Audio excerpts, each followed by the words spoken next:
सत कबीर की दया अत आदरणीय गरीबदास साहेब जी की अमृतवाणी मंगलाचरण।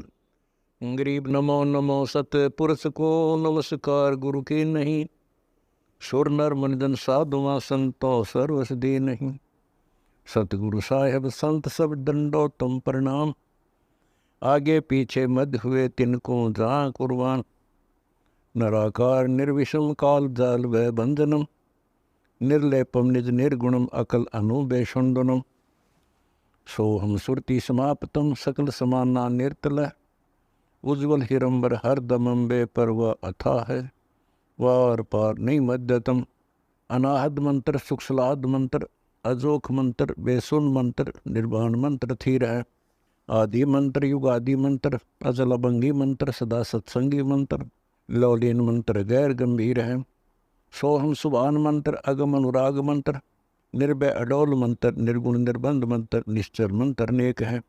गैबी गुलजार मंत्र, निर्भय निराधार मंत्र, सुमरत सुकृत मंत्र, अगमी अबंच मंत्र, अदली मंत्र अलेख है। फजलम फराक मंत्र, बिन रसना गुणलाप मंत्र, झिलमिल जहूर मंत्र, सर्वंग भरपूर मंत्र, सैलान मंत्र सार है। निरंकार गरक मंत्र, तेज पुंज परख मंत्र, अदली अबंध मंत्र, अजप्पा निरसंद मंत्र, अविगत अनहद मंत्र, दिल में दीदार है। वाणी विनोद मंत्र, आनंद असोद मंत्र, कुर्सी करार मंत्र, अनबय उचार मंत्र, उज्ज्वल मंत्र अलेख है। साहिब सतराम मंत्र, साई निकाम मंत्र, पारक प्रकाश मंत्र, हीरंबर हुलास मंत्र, मौले मलार मंत्र, पलक बीज खलक है। कौन ब्रह्मा का पिता है, कौन विष्णु की माँ, शंकर का दादा कौन है, हमको दे बता। यह जानने के लिए कृपया सुनिए जगत गुरु तत्वदर्शी संत रामपाल जी महाराज। जग भूला पाया मेरे साधो भाई, सब जग भूला पाया।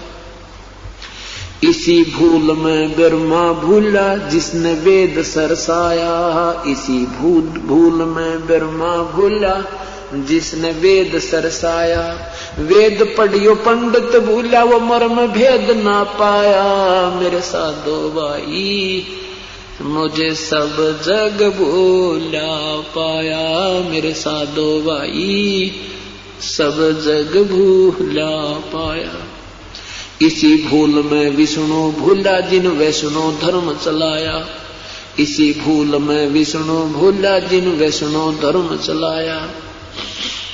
तीर्थ व्रत का बांध महात्म बहुविध जीव फसाया, मेरे साधो भाई सब जग भूला पाया। मेरे साधो भाई सब जग भूला पाया। इसी भूल में शंकर भूला जिन भिक्षुक पंथ चलाया, इसी भूल में शंकर भूला जिन भिक्षुक पंथ चलाया। सिर पर जटा हाथ में खप्पर, ये घर घर अलख जगाया। मेरे साधो भाई मोहे सब जग भूला पाया, मेरे साधो भाई सब जग भूला पाया। इसी भूल में भूले मच्छंदर जिन संगल दीप बसाया, इसी भूल में भूले मच्छंदर जिन संगल दीप बसाया। विषय वासना के वश होकर अपना योग नसाया, मेरे साधो भाई सब जग भूला पाया। मेरे साधो भाई सब जग भूला पाया। इसी भूल में मोहम्मद भूला जिन न्याराय धर्म बनाया, इसी भूल में मोहम्मद भूला जिन न्याराय धर्म बनाया। पर तरिया संग फिरा वर्मता, लिंग और मूछ कटाया। मेरे साधो भाई सब जग भूला पाया, मेरे साधो भाई सब जग भूला पाया। कह कबीर सुनो भाई साधो, इस भूल का मर्म ना पाया। कह कबीर सुनो भाई साधो, इस भूल का भेद न पाया। जिसने पा गया भेद भूल का वो गर्भवास। जो ध्यान में जाते हैं तो इनको किसी को शिव रूप में, किसी को विष्णु रूप में दर्शन देता है, किसी को ब्रह्मा रूप में। तो फिर कोई विष्णु जी का आश्रित हो गया, कोई शिव जी का आश्रित हो गया, और आखिर में फिर इनका डंडोरा पीटना शुरू कर दिया कि यही भगवान है, सर्वशक्तिमान है, ये हमने साधना में देखे, इनके चित्र बनाए। ये तस्वीर जो आपके पास विद्यमान है, ये ब्रह्मा विष्णु महेश की तस्वीरें हैं, और इन्हीं ऐसा ही स्वरूप वो काल भी बनाता है। इनकी भिन्नता जब आती है जब ये ब्रह्मा विष्णु महेश केवल 4 भुजा ही बना धारण कर सकते हैं, और काल 1000 तक भुजाएं अपनी विस्तार कर सकता है। इस प्रकार इस ज्ञान को सुनना। क्या बताया कि वेद पुराण और कुरान बना के ओछा कथ दिया ज्ञान तने, और सब संवेद का भेद छुपा के गलती करी महानत ने। अब सब संवेद इसने गुप्त कर दिया, उसी का प्रचार करने के लिए परमात्मा को स्वयं आना पड़ता है। यजुर्वेद ऋग्वेद मंडल नंबर 9 सूक्त 96 में 16 से लेकर 20 मंत्रों में स्पष्ट किया है कि वो कबीर परमात्मा जब भी यहां प्रकट होता है, एक लीला करता है पूरे जीवन रहने की मनुष्य का जैसा, तो एक शिशु रूप धारण करता है। और शिशु रूप धारण कर किया हुआ परमात्मा जब बड़ा होता है तो अपने तत्व ज्ञान को स्वयं ही लोकोक्तियों के माध्यम से, कबीर वाणी के माध्यम से उच्चारण करता है, जिस कारण से उसको एक महान कवि की उपाधि प्राप्त होती है। उसको कवि कहने लग जाते हैं, वो होता भगवान है। और वो तीसरे मुक्ति धाम में रहता है, अर्थात परमात्मा एक देशीय है और एक स्थान पर रहता है, साकार है। और वहां से वो आकर के स्वरूपांतर करके यहां पर अपनी लीला करता है।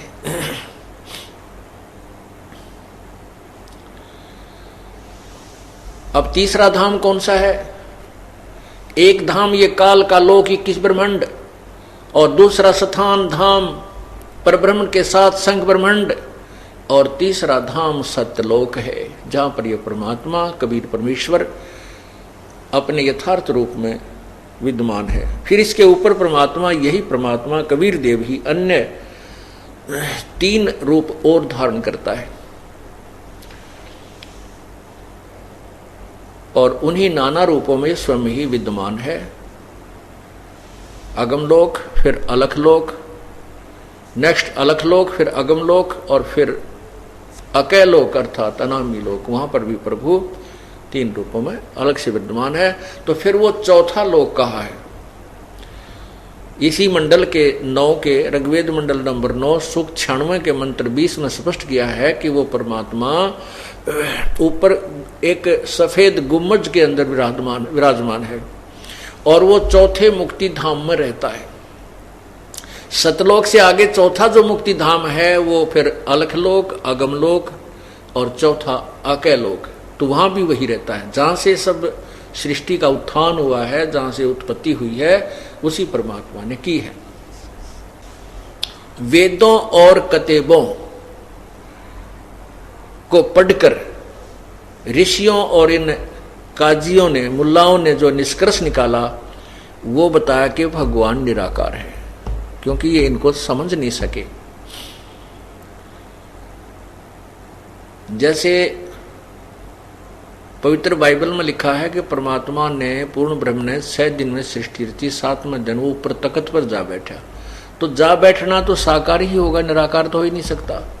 निराकार का तो कोई आकार ही नहीं होता, वो तो फिर सर्वव्यापक है, तो फिर उसको सब जगह ही कहिए, एक स्थान पर नहीं रह सकता। तो वो साकार वास्तव में साकार है, मनुष्य सदृश्य है। पवित्र बाइबल में यह भी स्पष्ट किया है कि प्रभु ने मनुष्य को अपने ही स्वरूप अनुसार बनाया है। इससे सिद्ध हुआ कि परमात्मा साकार है, मनुष्य सदृश्य है। और उसी का प्रमाण हजरत मोहम्मद जी को कुरान शरीफ में बताया गया कि वो परमात्मा जिसने 6 दिन में सृष्टि रची, 7वें दिन तख्त पर जा बैठा। तो यहाँ क्या बताते हैं कि ऋषि मुनि वेद कतेबों को पढ़कर तो निराकार बता रहे हैं, और साकार कहें पुराण तने, पुराणों में साकार प्रभु की महिमा गाई गई है, विष्णु जी की, शिव जी की, ये भगवान है, ये सर्वशक्तिमान है, ये ऐसे कर देते हैं, वैसे कर देते हैं।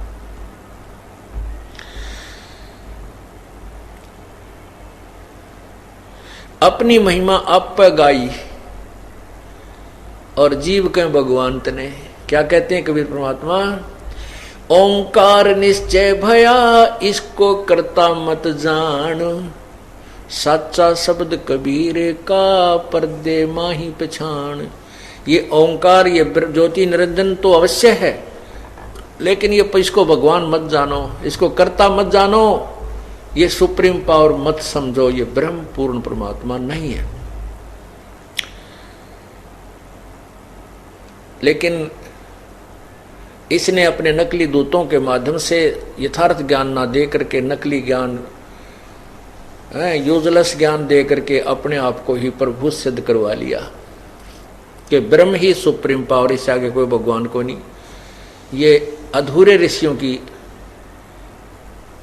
अज्ञानी ऋषियों की सोच है, वेद के ज्ञाताओं की नहीं हो सकती। क्यों? वेद में स्पष्ट किया है। यजुर्वेद अध्याय नंबर 1 के श्लोक मंत्र 15 में स्पष्ट किया है, अग्ने तनुरसी परमात्मा सशरीर है। फिर 5वें यजुर्वेद के 5वें अध्याय के प्रथम मंत्र में 2 बार स्पष्टीकरण दिया है, 1 बार भी नहीं। अग्ने तनुरसी, अग्ने माने परमेश्वर, तनु माने सशरीर, रसी माने है। फिर कहा कि विष्णुवे तवा सोमस्य तनुरसी, विष्णुवे सबके पालन पोषण के लिए, तवा माने उससे, सोमस्य माने अमर पुरुष का शरीर है, तनु असी, उसका एक और शरीर धारण करता, जैसे यहां आता है वो अन्य रूप धारण करके, एक हल्के तेज पुंज का शरीर धारण करके यहां पर आता है। तो वो वे अपने पवित्र वेद भी कह रहे हैं, लेकिन वेदों को ना समझ कर, ना समझ करके इन ऋषियों ने परमात्मा को निराकार बता दिया। अब इन्होंने साधनाएं की, समाधि लगाई, समाधि में ब्रह्मा विष्णु महेश के रूप में प्रभु को देखा। तो इन्होंने सोचा ये ब्रह्मा विष्णु महेश तो साकार प्रभु हैं ही हैं, और यही फिर निराकार भी यही होगा। यानी ऐसा उलट पुलट, उलझ पुलझ और भ्रमित ज्ञान श्रद्धालुओं में प्रवेश कर दिया। अब उसको सेट करने में इस दास का बहुत जोर लग रहा है, क्योंकि ये पुण्यात्मा उस अज्ञान के ऊपर इतने दृढ़ हो चुके हैं, क्योंकि हजारों लाखों वर्षों से वही दंत कथा रटा रटाया ज्ञान सुनते आ रहे। अब इस तत्व ज्ञान को सुनते ही एक बार तो ऐसा लगता है जैसे कुनीन खाली हो, कुनीन की गोली खाली हो, जीभ परखते कड़वी लग गए। पुण्यात्माओं, ये जन्म मरण का दीर्घ रोग है, और इसको नष्ट करने के लिए, स्वस्थ होने के लिए यह कड़वी दवाई खानी पड़ेगी या कुनीन खानी पड़ेगी। ये तत्व ज्ञान रूपी कुनीन का अपने फाका लगाना ही पड़ेगा, ये सुनना ही पड़ेगा, और इसी से आपका ये दीर्घ रोग कटेगा। क्या बताते हैं? ऋषि मुनि सब करे तपस्या, हे भगवान हमें मोक्ष दिए, तप करवा के राज दे दिया, फिर 184 में ठोक दिए। देख कितना न्याय करता है ये। अब भोड़ी आत्मा श्रद्धालु गिड़गिड़ाते हैं, इतनी कठिन साधना करते हैं, जिनकी पलक भी जमीन पर टिक गई, इतने लंबे समय तक तप किया है, और शरीर भी जीर्ण शीर्ण हो गया, खाने की परवाह की नहीं, कोई सेब बनाने की परवाह की नहीं। इतनी कठिन साधनाएं की, किस लिए? कि हमें मोक्ष मिले, हम जन्म मृत्यु के संकट से समाप्त हों, हमारे जन्म मृत्यु का रोग नष्ट हो। और उन बेचारों ने दंत कथाओं के आधार से, सुनी हुई अज्ञान के आधार से तपस्याएं शुरू की। स्वयं ही इस काल ने ऐसा भ्रमित ज्ञान दिया कि तप करो तप करो। ब्रह्मा जी तप कर डरते कि भगवान की आकाशवाणी समझी कि परमात्मा का आदेश है, लेकिन था यूं काल का आदेश। तो यहां कहते हैं ऋषि मुनि सब करे तपस्या, हे भगवान हमें मोक्ष दिए, तप करवा के राज दे दिया, फिर लख 84 में ठोक दिए। तप से राज राज मदमानम, जन्म तीसरे शुक्र समानम, राजेश्वरी तपेश्वरी सो राजेश्वरी, राजेश्वरी सो नरकेश्वरी। ये पुराणों का व्याख्यान है, साथ में परमात्मा की वाणी है कि तप से राज राज मदमानम, फिर जन्म तीसरे शुक्र शवानम। अब तप करके, जैसे चुनक ऋषि की कहानी आपने सुनी, बहुत वर्षों तक तप किया परमात्मा पाने के लिए, लेकिन मोक्ष वो परमात्मा पाने का तरीका नहीं था। आम के स्थान पर बबूल किकर का बीज बो लिया और वो इतना जबरदस्त हो गया कि फिर वो उसमें कांटे कांटे हो गए। अब तपस्या से और ओम नाम के जाप से, क्योंकि जब इंसान समाधि लगाता है ओम नाम का जाप नहीं कर सकता, वो समाधिस्थ होकर के तो केवल अंदर के नजारे देखता है, इस ब्रह्मांड में क्या हो रहा है, कहीं कुछ हो रहा है, कहीं कुछ हो रहा है, कहीं कुछ हो रहा है, जैसे टीवी देखते हैं। और फिर उससे तप हो जाता है। तप का नियम है कि अगले जन्म में उसको राज्य देता है, तप से राज्य मिलता है, और उस राज्य में नरी बकवाद करता है ये राजा, सारी कुब्ज कुमावे है। थोड़ा बहुत पुण्य कभी सूत बैठ जाएगा, दिवर पुण्य भी कर देता है, लेकिन पाप घना करता, अभिमान बन जाता है, दूसरे की ना नहीं सुन सकता, ना जाने कितने प्राणियों को की हिंसा भी कर डालता है, पीड़ाएं भी देता है, ना जाने कितने कुकर्म इकट्ठे कर देता है।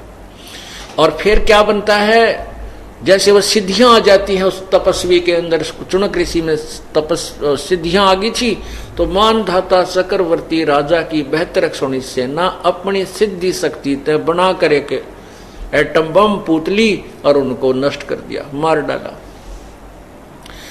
अब उस ऋषि के वो पाप बैड अकाउंट में लिखे गए, और जो उसने तप किया वो गुड अकाउंट में लिखा गया।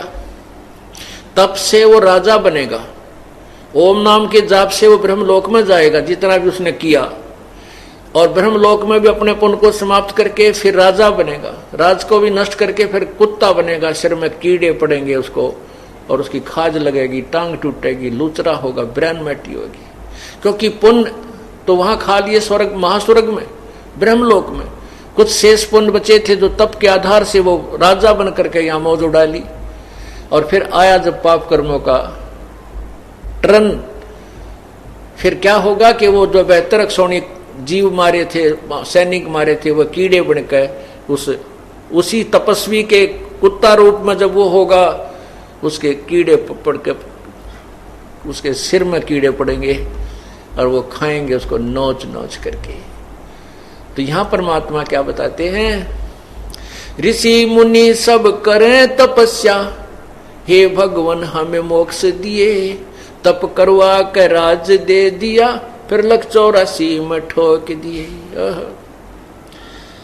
5 तत्व की कैद बढ़ा के इसके अंदर रोक दिए, और मोह ममता की बेड़ी हिला के जड़ कर्म गले में तोक दिए। पहले हाथों में थकड़ी और पैरों में एक और चैन बेल बांधी जाती जिसको बेड़ी कहते, और गल में एक और भारी वस्तु का भारी बेल डाल के और नीचे तक उन तीनों का एक कनेक्शन कर देते थे, बेड़ी का भी और नीचे हथकड़ियों का भी, और गल में वो और एक भारी वजनी वस्तु डालते थे लोहे की। तो ये क्या बताता है कि जो तुम काल की जाल में कैद में रह रहे हो, ये कैसे तुमने बांध रखा है, 5 तत्व की कैद बना के। ये शरीर आपका एक ये कैद है, ये बंधन है, इसमें आपको बांध दिया, इसमें डाल दिया, इस जेल में। इसमें बांधने के क्या क्या बेड़ी और हथकड़ी और तोक हैं। कहते हैं मोह ममता की बेड़ी लाके एक दूसरे में, ये मेरा पुत्र है, ये मेरी पुत्री है, ये मेरी काया, ये मेरा जो है ना संपत्ति है, ये मेरी कोठी है, कार है। कहते ये जो मोह ममता की बेड़ी तेरा बांध रखी है, और फिर जड़ कर्म गले में तोक दिए, जड़ कर्म गले में तोक दिए कि तेरा कर्म अच्छा करेगा तो अच्छा मिलेगा, बुरा करेगा तो बुरा मिलेगा, ये और हमारे गले में बांध दिए इसने। तो फिर क्या बताते हैं, काम क्रोध अहंकार लोभ का ये खूब बना दिया जाल तने। एक बहन ने अपनी आत्मकथा बताई कि सत्संग को सुनकर, 5 दिन का सत्संग किया था हमने एक जगह, तो सत्संग को वो सुनती रही, उसमें वो नास्तिक हो चुकी थी। एक सहेली ज्यादा प्रार्थना करके उसको हमारे सत्संग में लाने लगी, फिर उसको रुचि सी बढ़ने लगी, क्योंकि ये ज्ञान वर्तमान में सुने ज्ञान से भिन्न था। जब उस माई ने फिर उपदेश लिया, उपदेश लेकर के फिर इस दास के सामने अपनी वो दुख भरी कहानी सुनाई। वो कहने लगी, महाराज जी मैं कति नास्तिक हो गई थी और पहले मैं ढेर सारी पूजाएं किया करती थी। मेरे नास्तिक होने का कारण क्या था? उसने बताया कि मेरी शादी हुई थी, एक पुत्र की उत्पत्ति हुई। वो लड़का हुआ 5-4 शादी के भी 4-5 वर्ष के बाद, और लड़का जब छोटा ही था इसके पिता की मृत्यु होगी एक्सीडेंट में। फिर मैंने अपने पुत्र के लिए कि मेरा पुत्र, इसको पालूंगी पोसूंगी पढ़ाऊंगी लिखाऊंगी, पैरों पर खड़ा कर दूंगी, इसकी शादी करूंगी, फिर बालक हो जाएंगे, बच्चा हो जाएगा इसके, तो अपना वंश चलाऊंगी। इस दृष्टिकोण से मैंने अपने पुत्र की परवरिश की, और बच्चा जो भी आवश्यक वस्तु जो मैं मेहनत मजदूरी करके जो 2 पैसे कमाया करती थी, और जो भी वो मुंह से निकाल देता था मैं तुरंत पूरा करती थी। कहीं ये बच्चा ये ना सोच बैठे कि मेरा पिता नहीं है, मेरा पिता होता तो आज मुझे ये वस्तु ला कर देता। तो मैं उसकी हर इस इच्छा की पूर्ति भी किया करती थी कि मेरा बेटा ये महसूस ना करे कि मैं बिना पिता का पुत्र हूं। जब वो लड़का +2 में पढ़ रहा था, उसने बच्चों की देखा देखी मोटरसाइकिल लेने की जिद लगा दी। मैं बहुत डरा करती थी कि इसका पिता भी ऐसे ही मृत्यु को प्राप्त हुआ था एक्सीडेंट में, और कहीं ये मेरा बेटा मोटरसाइकिल पे मार ना खा जाए। लेकिन बच्चे ने जिद बहुत कर दी। अब उसका दुख नहीं देखा गया, तो मैंने जैसे तैसे उधार सुधार करके वो मोटरसाइकिल उस बच्चे को परचेज करवा दी। अब वो बच्चा अपने एक साथी को लेकर के प्रतिदिन कॉलेज जाने लगा। प्रतिदिन की तरह एक दिन भी वो बच्चा अब रोटी खा के बच्चे को खाना खिलाया, मैंने खाना बना रही थी, और वो अपना मोटरसाइकिल उठा के चला गया प्रतिदिन की तरह। अपने साथी को लिया, जो साथ ही मकान था थोड़ी दूरी पे,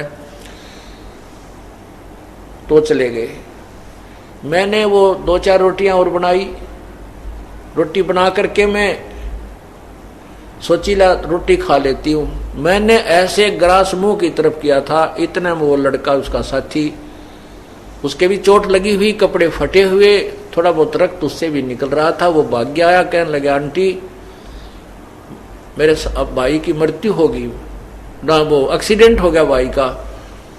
अब उसने नो कहा, और मेरे हाथ से वो रोटी छूट गई मुंह में, जो आज दिन खाने के लिए ग्रास उठाया था। अब मैं सिर पे कपड़ा नहीं, पैरों में जूते नहीं, उस बच्चे के पीछे पीछे बहुत बुरी तरह दौड़ ली। उसने स्थान बता दिया था कि वहां एक्सीडेंट हो गया। वहां गई तो वहां मोटरसाइकिल बुरी तरह टूटी हुई पड़ी थी, बच्चा नहीं था। पता चला कि वो किसी हॉस्पिटल, नजदीक ही एक अस्पताल था सरकारी, वहां लेकर गए हैं। वहां जाकर पता चला कि वो, जाते ही पता लग गया कि उसकी मृत्यु हो चुकी है। कहते मैंने द्वार, उस हॉस्पिटल की द्वार का टक्कर मारी, मेरा सिर फट गया, बेहोश हो गई, 7 टांके आए मेरे सिर में। उसके बाद रो रो का बुरा हाल हो गया।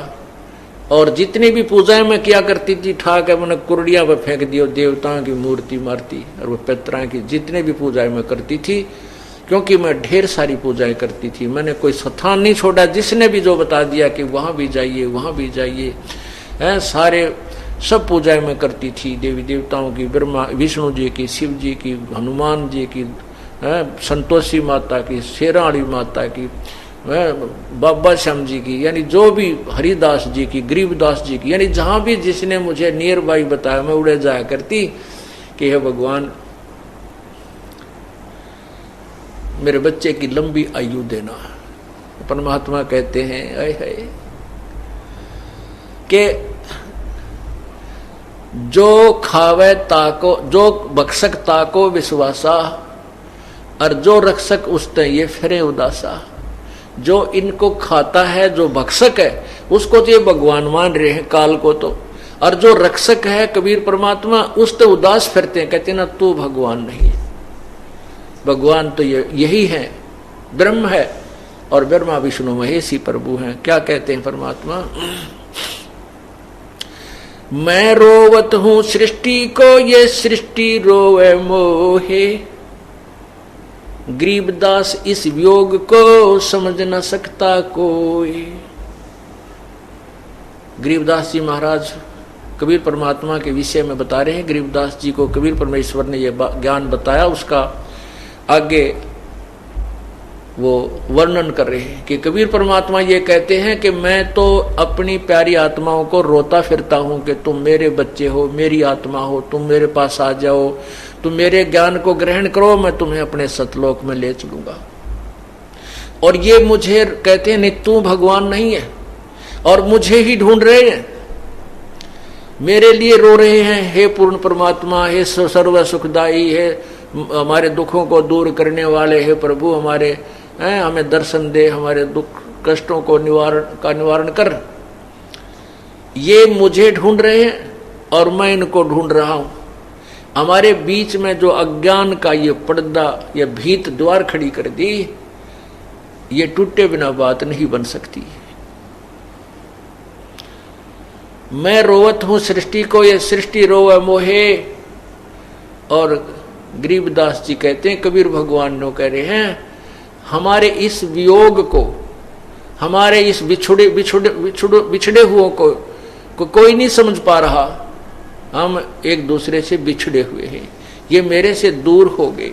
अब इनका मुंह काल ने मेरे से विपरीत कर दिया, उल्टा ज्ञान इनके हृदय में ठोक ठोक कर भर दिया, ये भगवान को नहीं समझ पा रहे।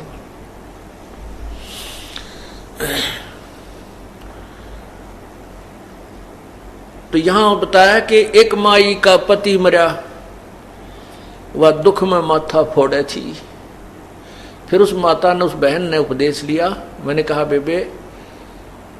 बेटी ये तो काल का भयंकर जाल है, ना जाने कितनी बार ये पुत्र जान लिए, ना बेरा कितनी बार हमने ये चक्कर लगा लिए।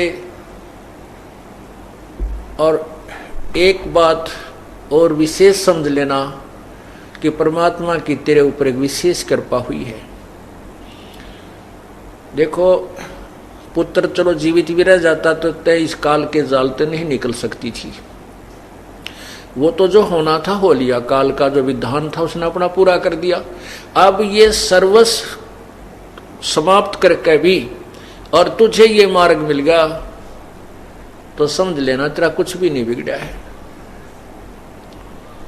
तेरे ऊपर एक विशेष उपकार है परमात्मा का कि अब तेरी रुचि पूर्ण रूप से प्रभु में लगेगी। ज्ञान समझ में आ गया और कोई मोह ममता का कारण तेरे लिए रहा नहीं। अब जैसे परमात्मा क्या कहते हैं, कबीर जी कहते हैं, हम घर फूक्या अपना और लुका लीन हाथ, उसका घर भी फूक देवा जो चले हमारे साथ। परमात्मा कहते हमने तो अपना घर जला दिया और एक बढ़ता हुआ मसाल हाथ में ले रखा, मिराड मसाल, और उसका भी घर फूक दें जो हमारे साथ चलेगा, उसका भी घर का नाश कर देते हैं। अब यहाँ इस बात को समझना है कैसे नाश करते हैं। हमारे शरीर में और ज्यादा जो मोह ममता रूपी घर किए हुए हैं ये अड़ंगा भरा है। कहते हैं जो हमने तो अपना ये घर साफ कर लिया, फूक फाक दिया, इसके अंदर जो कबाड़ भरा था, और उसका घर भी फूक दें जो हमारे साथ अर्थात हमारे। परमात्मा की कथा सुनो, परमात्मा की कथा की चर्चा करो। इसके अतिरिक्त जो भी बातें करते हो, सुनते हो, वह सब व्यर्थ है। ऐसे ही आध्यात्मिक वीडियो देखने के लिए हमारे चैनल विश्व विजेता संत रामपाल जी महाराज को